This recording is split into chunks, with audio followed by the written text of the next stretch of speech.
Tu n'as pas d'ordre à me donner. Tu es juste un bon coup. Contente-toi de rester viril.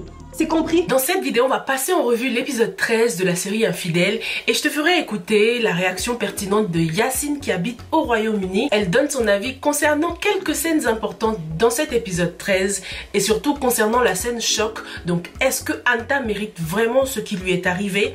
Allez, c'est parti pour la revue de l'épisode 13 de la série Infidèles. Bonjour à tous et bienvenue sur Yeri TV. Moi, c'est Sylvia et sur cette chaîne, je fais des revues et des analyses de films et séries afro. Sur cette chaîne, on donne aussi notre opinion sur nos séries préférées. Donc si c'est quelque chose qui t'intéresse, n'hésite pas à t'abonner à la chaîne. Active aussi la petite cloche pour ne rater aucune nouvelle revue. L'épisode continue donc avec la suite de la scène entre Mbayang et sa mère. J'ai été très surprise de la réaction de sa mère. Je pensais vraiment qu'elle allait demander à sa fille de plier bagage.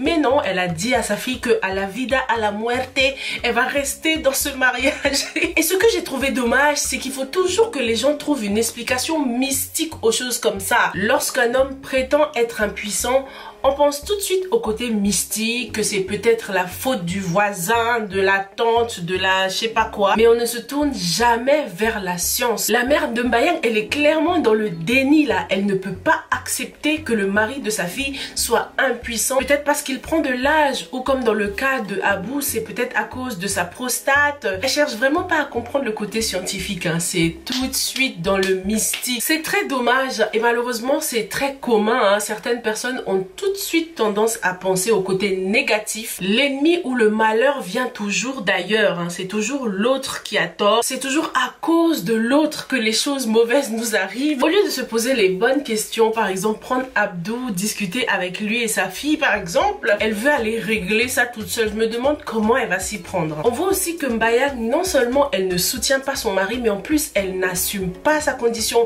Depuis le début, depuis l'épisode 0, lorsqu'elles étaient toutes ensemble avec Nilan et Evelyne, on avait remarqué depuis longtemps que Mbayang était mal concernant cette situation. Elle n'en parle pas à ses copines, elle trouve des prétextes, que peut-être qu'il a une deuxième femme au Japon, etc.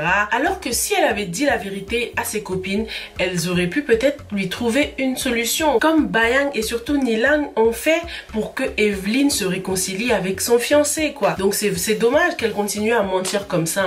J'ai ici la réaction de Yacine qui pense que malgré que Mbayang n'ait rien dit à ses copines, tout le monde va finir par le savoir parce que déjà qu'elle en a parlé à sa mère et sa mère compte aller en parler à la famille de son mari et tout. Le pauvre Abdou, il va sûrement vraiment perdre son autorité si ça continue comme ça. J'ai comme l'impression que son secret se saura. Déjà, Mbayang est en train d'en parler à sa mère et à Dieu sait qui d'autre. Donc je pense que ça va se savoir très rapidement et puis je pense bien que Mbayang le trompera avec Bouba alors que le pauvre n'hésite pas à clamer qu'elle est la seule pour lui et à la défendre âprement auprès de sa famille, ce qui est assez rare pour un homme sénégalais. Les belles-sœurs sont toujours en train de fourrer leur nez dans le mariage voilà, de leur frère, mais c'est assez rare de voir un homme prendre position de manière aussi vocale pour sa femme. Donc, il ne mérite vraiment pas ce qui va lui arriver, le pauvre. Merci beaucoup Yacine. En plus, on comprend maintenant pourquoi depuis le début la sœur de Abdou voulait absolument qu'il épouse cette fille qu'elle lui a ramenée.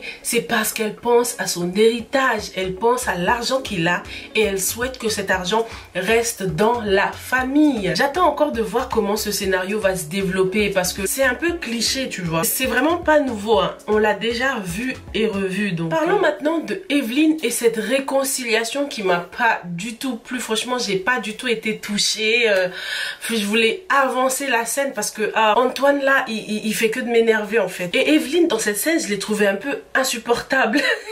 Pourtant d'habitude, je l'aime bien, elle est douce, mais dans cette scène, c'était un peu too much. J'ai bien aimé le choix de son costume. Donc elle avait une robe blanche, elle était très belle. Mais je sais pas, j'ai pas été touchée par cette scène. Dis-moi ce que t'en penses. Est-ce que t'as vraiment aimé cette réconciliation? J'ai pas aimé le fait que ce soit elle qui soit venue se rabaisser encore alors qu'elle n'avait rien fait. Comme d'habitude, c'est Evelyne qui a dû faire ses preuves et Antoine il est là assis sur son trône quoi. Il ne la mérite vraiment pas, mais pas du tout. On voit que ça y est, tout est oublié, ils sont déjà en train de préparer le mariage. Je me demande s'ils vont pas vraiment finir par se marier et malheureusement Evelyne ne sera pas du tout heureuse. Vu le caractère d'Antoine, peut-être qu'on va entrer dans de la violence conjugale même. En tout cas pour moi cette réconciliation elle est était beaucoup trop facile quoi. C'était presque humiliant. Je sais pas si tu vois ce que je veux dire. Bon bah on a Sophia qui s'est trouvé son petit toutou, Amar, qui est prêt à l'obéir au doigt et à l'œil. On sent que Amar il est vraiment amoureux d'elle, il est prêt à changer pour elle.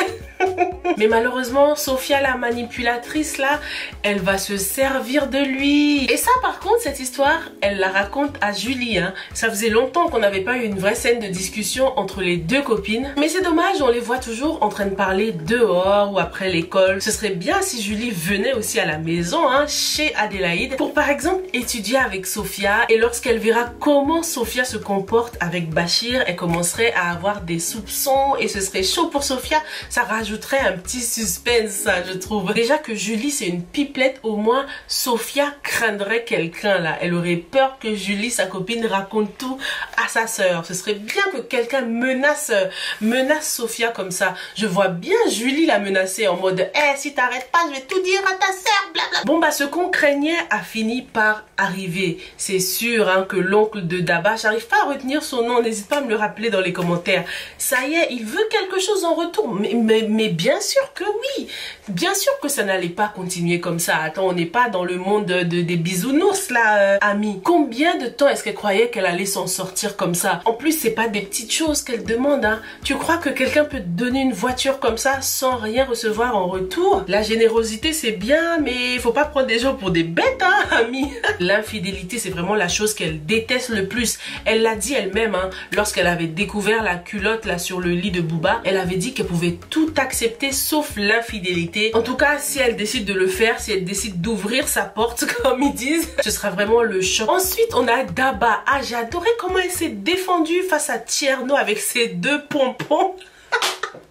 Non mais Daba, elle a des punchlines, c'est un truc de malade.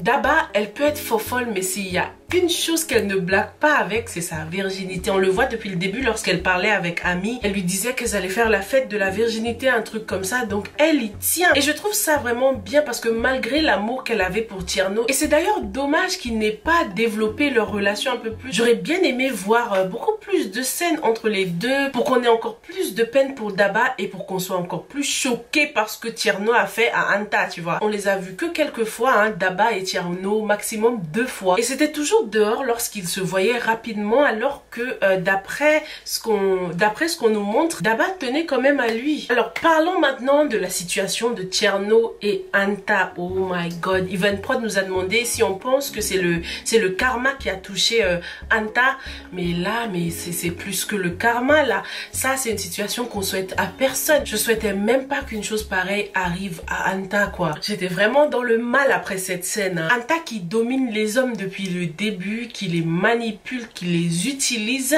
Là, elle s'est fait avoir par un homme. Je te laisse écouter ce que Yacine a pensé de cette scène. Malgré tout le mal qu'elle a fait, car j'ai cru comprendre que Toumani n'est pas le premier gars qu'elle maltraite de cette manière, elle ne méritait pas un viol. Est-ce que je pense que c'est le karma? Un peu. Parce que ma philosophie, c'est you should always remember that what goes around comes around and act that way in your everyday life. So là c'était le karma x 10 là qui a frappé Anta. Dis-moi ce que t'en as pensé. Est-ce que tu penses vraiment que Anta mérite ce qui lui est arrivé? Après cette situation humiliante, c'est sûr qu'elle va détester les hommes. J'espère qu'elle va porter plainte, que ce Tierno se retrouve derrière les barreaux déjà. Daba, elle l'avait senti depuis le début. Tout ce qui l'intéresse, lui, c'est le plaisir charnel. Elle l'a senti depuis le début, Daba. C'est pour ça qu'elle s'est dit, bon débarras. En fait, il est malade, Tierno. Il y a quelque chose qui va pas. Il avait tellement attendu Anta dans cette chambre que dès qu'elle est arrivée, il fallait qu'il fasse ce qu'il a fait. Ça, il faut qu'il aille consulter. Qu'est-ce que tu penses arrivera à Anta après ça? Est-ce que tu penses qu'elle va faire une croix sur les hommes? Est-ce que cette situation va lui servir de leçon ou est-ce qu'elle va devenir encore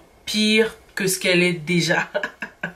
Dis-moi tout dans les commentaires. Moi en attendant, je te retrouve très rapidement dans la prochaine revue. Il y a la nouvelle série Lore de Ninki Nanka qui est sortie, donc faut que j'aille visionner ça et je te retrouve très bientôt dans la prochaine revue. Stay safe and stay blessed. Bye.